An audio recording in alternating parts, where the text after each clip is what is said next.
পবিত্র মাহে রমজান উপলক্ষে হেল্প মি ওয়েলফেয়ার ট্রাস্ট বাংলাদেশের উদ্যোগে গাইবান্ধার সুন্দরগঞ্জে অসহায় দরিদ্র মানুষের মাঝে খাদ্য সামগ্রী বিতরণ করা হয়েছে। মঙ্গলবার উপজেলার বামনডাঙ্গা ইউনিয়নের পশ্চিম রামধন গ্রামে নূরে মদিনা হিফজুল কোরআন মাদ্রাসা ও এতিমখানা মাঠে ফাউন্ডেশনের কেন্দ্রীয় কমিটির চেয়ারম্যান মোহাম্মদ তোফাজ্জল হোসেন ও হেল্প মি ওয়েলফেয়ার ট্রাস্টের জার্মানি ও তুর্কি দাতাদের উপস্থিতিতে এলাকার ৩ শতাধিক লোকের মাঝে ইফতার সামগ্রী বিতরণ করা হয়।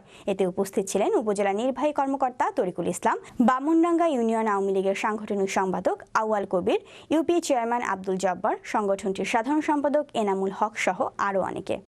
Seit 8 Jahren und ich freue mich immer wieder, den Menschen, den Geschwistern hier zu helfen und macht einfach Dua für eure Spendern, inshallah.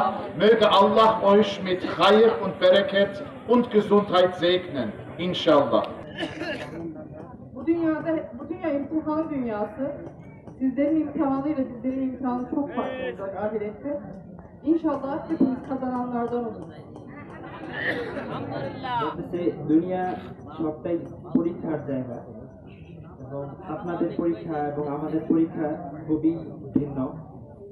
আমাদের সবাই যেন আমরা এই পরীক্ষায় পাশ হতে পারি, সেই জন্য সবাই দোয়া করতেছে।